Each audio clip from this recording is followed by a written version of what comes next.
a smile upon your face, and I see something shimmering in your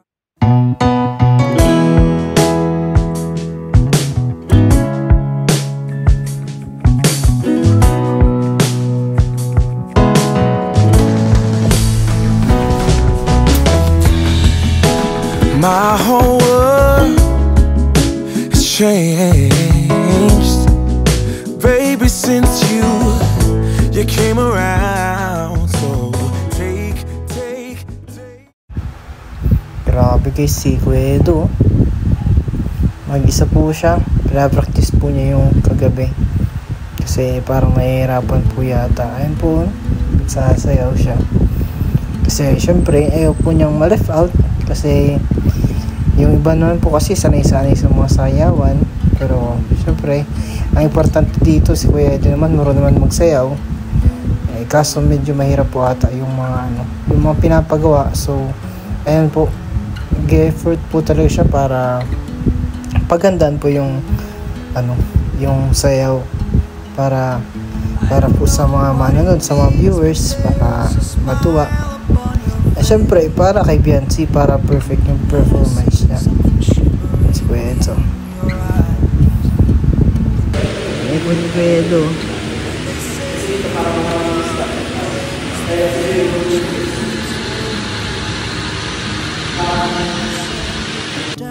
So ayun na naman po siya ulit. Kada break time po, pina-practice po niya ulit yung disco tuloy, kasi sobrang hirap po kasi nun. Kahit nga po yung mga angels na hirapan din yung mga para sayaw. Dahil si Pau Pau lang yung nakaka-gets nun. So sila Papa Jom, sila Michael, yung mga dancer talaga. Pero yung mga hindi sanay sumayaw, pero marunong, hirap sila. Kahit nga sila ko hirap na yung tag dito na nilito. Kasi Kuweds, para kay Biancy, para sa wifey niya, ginagawa niyang dato. And guys, mag-isa lang po siya nagpa-practice. Pinapanood lang po niya yung yung nagsasayaw sa phone niya, yung kaya po siya, kaya po siya nag-video kagabi. Kala ko nga po nag-vlog siya. Yun pala para ma-practice po niya, mapanood po niya yung tama.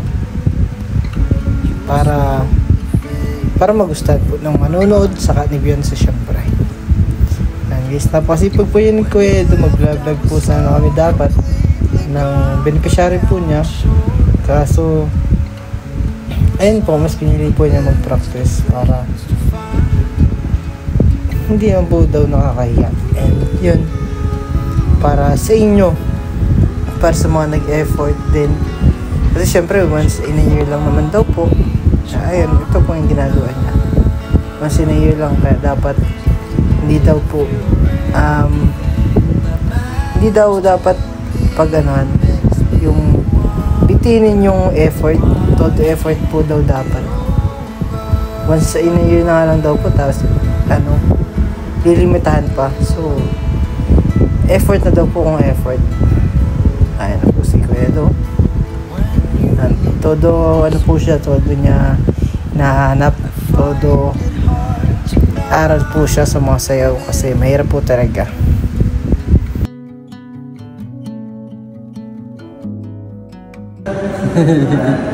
Ayan guys, yung practice mo yan. So hey, ayan guys, ganito po mag-effort si Kuya Ed. Kailangan po kasi perfect yung birthday ni Biancy. Yan, di na po mag-effort ang isang Papa Eds.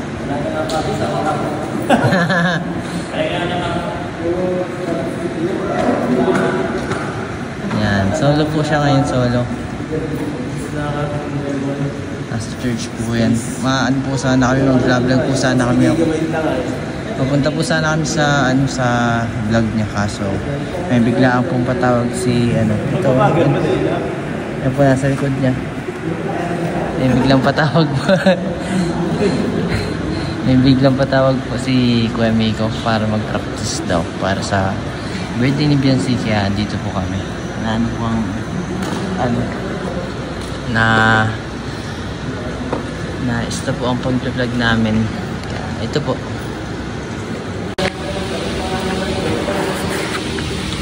guys, oh. Kagawin, grabe po ito si Kuya Eds. Yes, ito. Ayan. Ayan na tayo. Practice naman siya ulit, oh. Ayan. Mga unti-unti lang po ito kasi para po ito sa birthday ni Beyonce. Hindi niyo po makikita yung full performance ang gagawin ni Kuya Edo. Ito, masaya po sa ginagawa siya. Ayan guys, ayan. Kuha agad.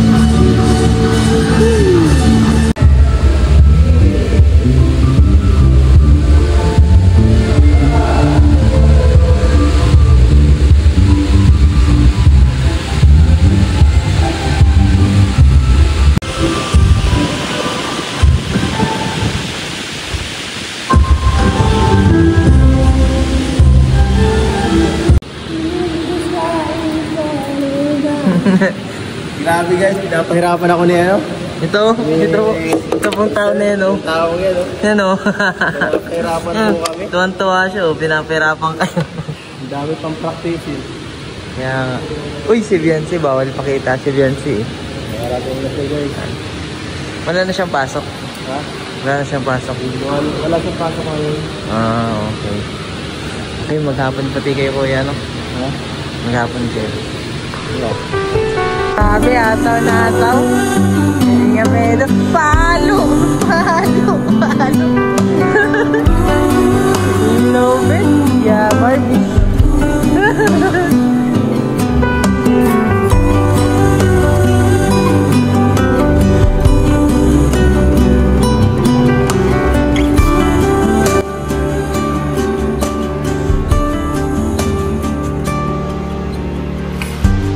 At this moment, no one can tell where we should go.